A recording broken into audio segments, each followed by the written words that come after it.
पाप के कार्य तो दुनिया में सब कर रहे हैं। ऐसा कहते हैं कि 8 घंटे पुण्य के कार्य करो, 8 घंटे आजीविका करो, व्यापार आदि, और 8 घंटे अन्य चीजों में लगाना। इस प्रकार से 8 दूनी 16, 8 तिया 24 घंटे हो गए। यानी अपना टाइम का वर्गीकरण करो, ऐसे ही अपने धन का वर्गीकरण करो कि हमें कितना धन रखना है, क्योंकि धन तो अपन जोड़ते जाते तो अपन को दोष तो लगता ही है। किसी का 1 मकान है तो 1 मकान का दोष लगेगा, किसी के 3 मकान है तो अब छोटा मकान होगा तो वो झाड़ू पोछा जो भी करेगा उसका दोष उसको कम लगेगा। 1 कार होगी तो 1 कार का दोष लगेगा, ज्यादा कार होंगी जितनी चलेंगी। अपन क्या सोचते हैं कि नहीं हमें क्या करना। इसलिए महिलाओं को, पुरुषों को परिग्रह प्रमाण बनाना चाहिए। हमने एक पुस्तक तैयार करी इसलिए दी थी सुबह, उतनी ही थी अपने नियम, उसमें वसीयत है अपनी, सोना इतना रखेंगे, चांदी इतना। लोग देख के ही घबरा जाते, इतने सारे नियम, तो वो इस नियम नहीं है, वो परिग्रह प्रमाण है। इससे अपन बच जाते हैं, क्योंकि दोस्त तो अपन को लग ही रहे हैं। जैसे मुनि महाराज रहते हैं ना, मुनि महाराज शयन भी कर रहे हैं और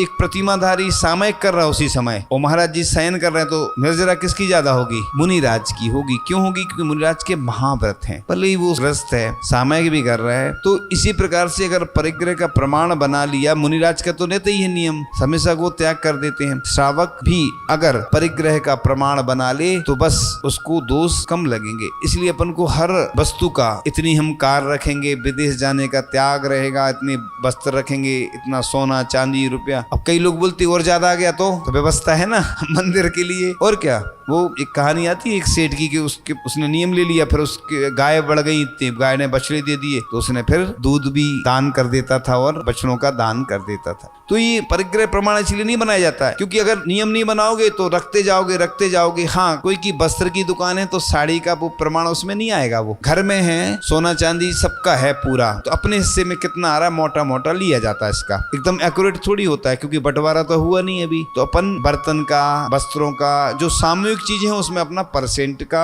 बन जाएगा कि घर का जो सोना चांदी सामूहिक है, अपने हिस्से में कितना आ रहा है उतना अपन बना सकते हैं, थोड़ा ज्यादा भी ले सकते हैं। तो इस प्रकार से अगर परिग्रह प्रमाण बनाते हैं तो हम पाप के कार्यों से बच सकते हैं।